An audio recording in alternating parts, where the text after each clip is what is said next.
Hello दोस्तों, कैसे हो आप सभी। स्वागत है आप सभी का इस यूट्यूब चैनल पर। तो आज की क्लास में हम लोग पढ़ने वाले हैं पतले लेंस के लिए अपवर्तन का सूत्र और जब माध्यम भिन्न भिन्न हो। इसके पहले हम लोगों ने ये पढ़ लिया कि जब पतले लेंस के लिए अपवर्तन का सूत्र और माध्यम समान हो, समान माध्यम के लिए फार्मूला हम लोगों ने पढ़ लिया। अब पढ़ेंगे माध्यम भिन्न भिन्न के लिए। तो इसमें बनाएंगे फिगर और फिगर के माध्यम से इसका डेरिवेशन करेंगे। तो लिखेंगे इसमें, माना एक पतला लेंस एल है। इसकी लैंग्वेज में क्या लिखेंगे बताएंगे। माना एक पतला लेंस एल है, एल जो है, और इस लेंस का जो अपवर्तनांक हो वो n2 है और लेफ्ट साइड का n1 है और राइट साइड का n3 है। तो बताएंगे, माना एक पतला लेंस एल है जिसके दाईं ओर अपवर्तनांक n3 तथा बाईं ओर अपवर्तनांक n1 है। n2 जो है वो बड़ा है n1 से तथा n2 बड़ा होगा n3 से। इसके ध्रुव P1 व P2 हैं। इसके प्रथम पृष्ठ के मुख्य अक्ष पर एक बिंदु वस्तु O रखी है जिसके द्वारा बना प्रतिबिंब I डैश है और दूरी V डैश है। तो लिखेंगे इसमें, माना एक पतला लेंस L है,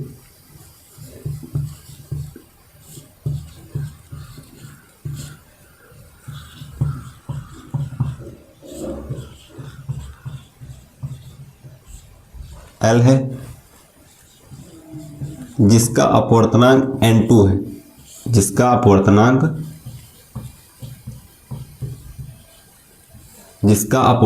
n2 है, n2 जो होगा वो बड़ा होगा n1 से तथा n2 जो है वो बड़ा होगा n3 से। n2 बड़ा होगा n3 से। और बताएंगे कि इसके ध्रुव P1 व P2 हैं। इसके ध्रुव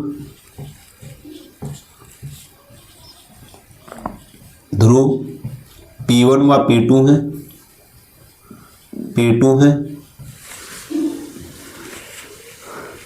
ध्रुव P1 व P2 हैं तथा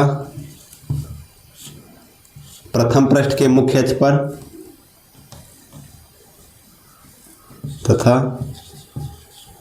प्रथम पृष्ठ के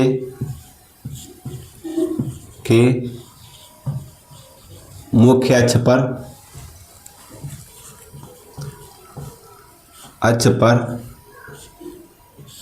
तथा प्रथम पृष्ठ के मुख्य अक्ष पर एक वस्तु लिख देंगे, एक बिंदु वस्तु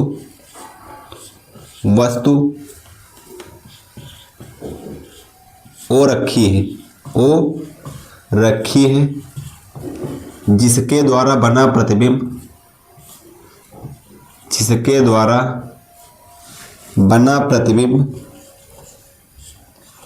I डैश है तथा दूरी V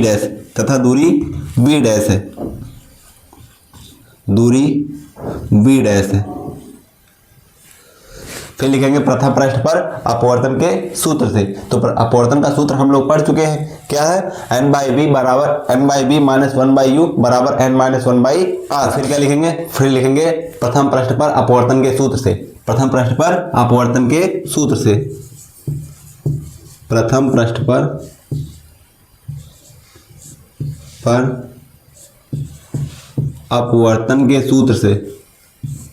अपवर्तन के सूत्र से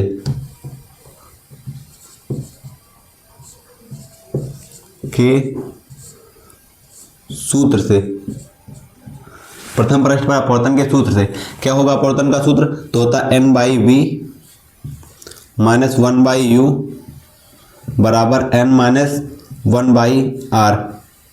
माध्यम देखो, अब ए है n1 n2 और n3। तो n1 n2 होगा, क्या होगा 1n1 2 और प्रतिबिंब बन रहा है V डैश, तो V डैश होगा, यहाँ हो जाएगा 1 and 2। अब इसको सॉल्व करेंगे, त्रिज्या क्या हो जाएगी, प्रथम पृष्ठ के लिए r1 और द्वितीय पृष्ठ के लिए r2 हो जाएगी। तो r1 हो जाएगी और द्वितीय पृष्ठ के लिए r2 हो जाएगी। तो इसको लिख देंगे n2/n1 और इसका मल्टीप्लाई होगा b से, तो हो जाएगा n1 v डैश। फिर -1/u बराबर N2/N1 होगा, गुणा हो जाएगा, बनेगा 1/2 माइनस N1 और बटे में N1/R1। फिर क्या लिखेंगे, दोनों पक्षों में N1 से गुणा करने पर, दोनों पक्षों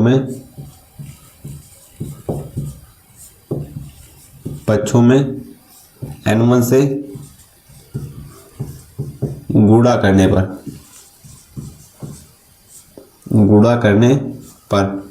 क्या हो जाएगा, जब गुणा करवाएंगे तो बनेगा N2/N1 V डैश और गुणे में हो जाएगा N1 और यहाँ हो जाएगा 1/U और गुणा करवाएंगे N1 से तो बनाएगा N1 और बराबर में क्या होगा, तो बराबर में N2 माइनस N1 और बटे में N1/R1 और गुणे में हो जाएगा N1 से N1 कटा, यहाँ N1 से N1 कटा तो बचा N2/V डैश, N2/V डैश और यहाँ हो जाएगा N1/U बराबर N2 माइनस N1/R1। इसको मान लेंगे इक्वेशन फर्स्ट। अब क्या, आप देखेंगे द्वितीय पृष्ठ पर अपवर्तन के सूत्र से, और द्वितीय पृष्ठ के लिए आई डैश क्या होगा, एक आभासी वस्तु का कार्य करेगा। आई डैश जो है वो आभासी वस्तु का कार्य करेगा और उसके द्वारा बना प्रतिबिंब क्या होगा, तो आई होगा, जिसके द्वारा बना प्रतिबिंब आई है। तो लिखेंगे द्वितीय पृष्ठ के लिए आई डैश आभासी वस्तु का कार्य करती है। द्वितीय पृष्ठ के लिए आई डैश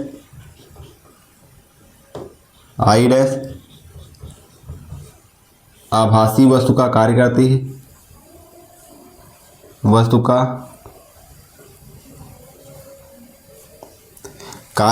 है, कार्य करती है जिसके द्वारा बना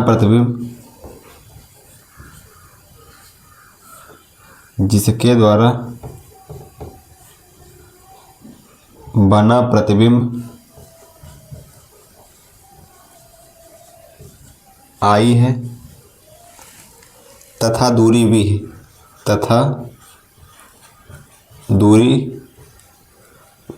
है,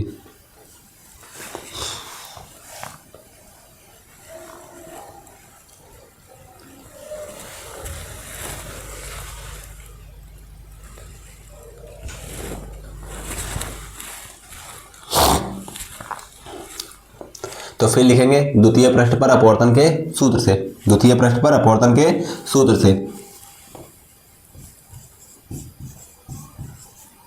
द्वितीय पृष्ठ पर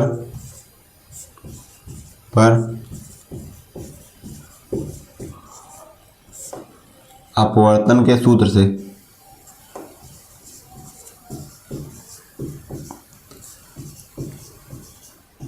अपवर्तन, द्वितीय पृष्ठ पर अपवर्तन के सूत्र से तो क्या बनेगा, फिर वही फार्मूला लगाएंगे 2n3, क्या बनेगा 2n3। जब प्रकाश की किरण, देखो माध्यम था N1 और ये था N2 तो बना था 1n2, अब माध्यम है N2 और माध्यम N3 की बात हो रही तो लिखेंगे 2n3, क्या लिखेंगे 2n3 तो हो जाएगा 2n3/n/v डैश होता है, n/v माइनस 1/u होता है, n/v माइनस 1/u और u की जगह पर आई डैश जो आभासी वस्तु का कार्य करती है तो इसकी दूरी रखी जाएगी v डैश बराबर 2n3 माइनस बटे R2। फिर क्या करेंगे, फिर आगे सॉल्व करेंगे तो यहाँ हो जाएगा n3/n2v माइनस 1/v डैश बराबर n3/n2 बनेगा, जब गुणा करेंगे तो n3 माइनस n2 बनेगा और बटे में n2R2 बनेगा। अब क्या करेंगे, फिर दोनों पक्षों में n2 से गुणा कर देंगे,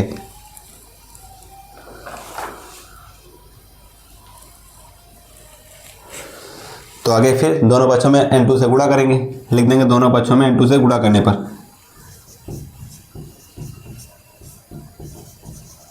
दोनों पक्षों में n2 से गुणा करने पर,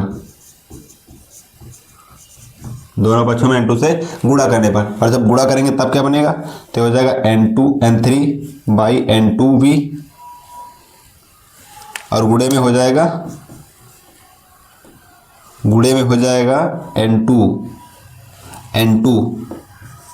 n2 माइनस, फिर 1/v डैश लिखा है तो 1/v डैश हो जाएगा, 1/v डैश हो जाएगा, और गुणे में क्या हो जाएगा, गुणे में n2 हो जाएगा, n2, फिर इक्वल का चिन्ह बराबर n3 माइनस n2 और बटे में n2r2 इंटू में n2। अब देखो n2 से n2 काट देंगे, n2 से n2 काट देंगे, यहाँ n2 से n2 काट देंगे, और ऊपर क्या बचेगा, n3/v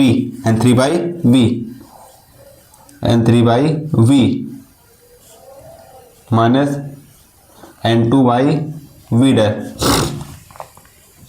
बराबर n3 माइनस n2 और बटे में हो जाएगा r2।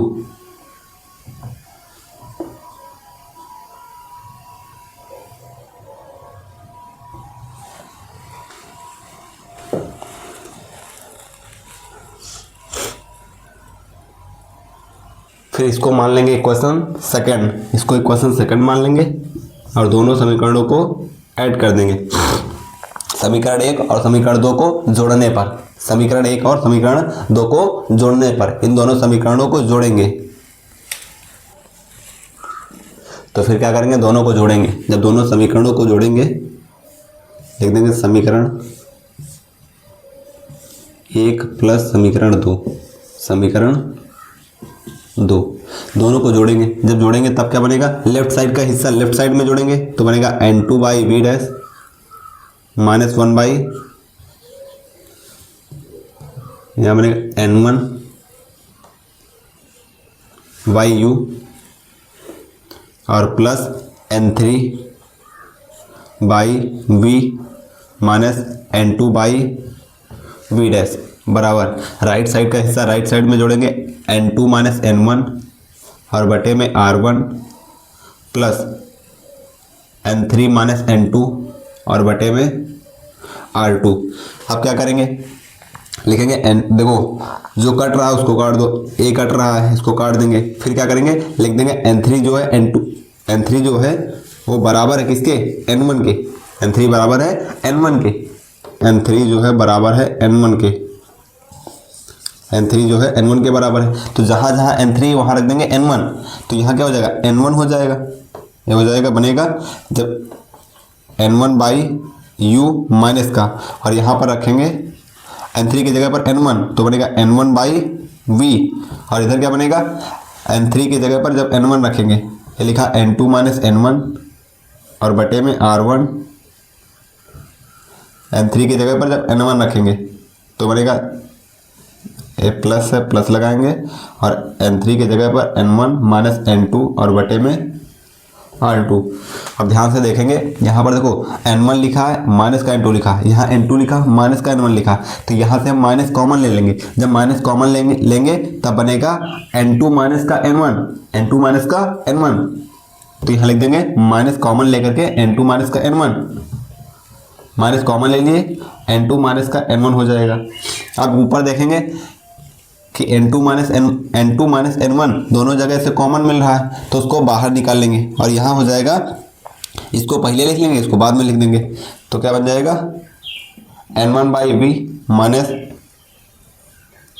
n1/u बराबर n2 माइनस n1 और दूसरे ब्रैकेट में बनेगा 1/r1 minus 1/r2, 1/r1 minus का 1/r2,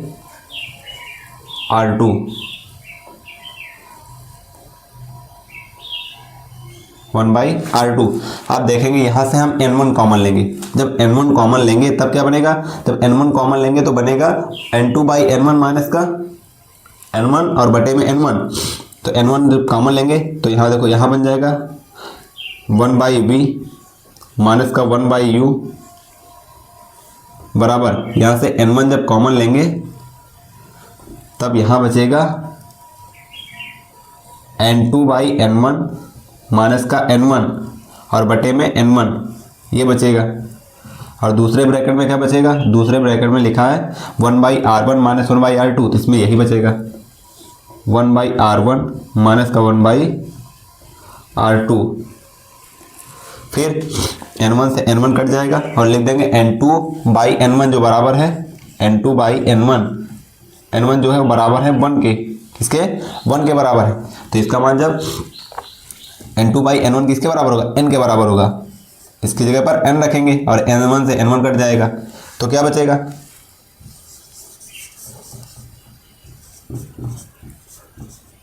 लेने पर।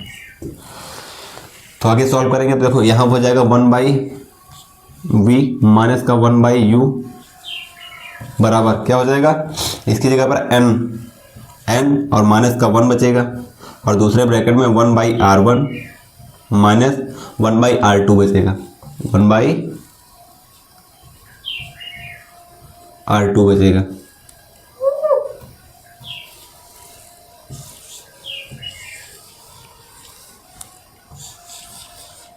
यही निकालना था।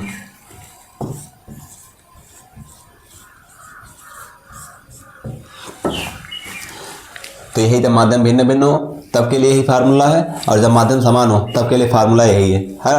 तो फार्मूला निकल गया किसके लिए, पतले लेंस के लिए अपवर्तन का सूत्र। अपवर्तन का सूत्र यही होता है, इसे ही कहते हैं लेंस मेकर का सूत्र। लेंस मेकर का सूत्र जब माध्यम भिन्न भिन्न हो, इसे क्या कहते हैं, लेंस मेकर का सूत्र। लेंस मेकर का सूत्र, सूत्र जब माध्यम भिन्न भिन्न हो, माध्यम भिन्न भिन्न हो, भिन्न भिन्न हो। या तो एक क्वेश्चन ऐसे पूछा जाएगा कि लेंस मेकर का सूत्र बताइए, या लेंस मेकर के सूत्र को व्युत्पादित कीजिए जब माध्यम भिन्न भिन्न हो, या फिर ऐसे पूछा जाएगा कि पतले लेंस के लिए अपवर्तन का सूत्र व्युत्पादित कीजिए जब माध्यम भिन्न भिन्न हो।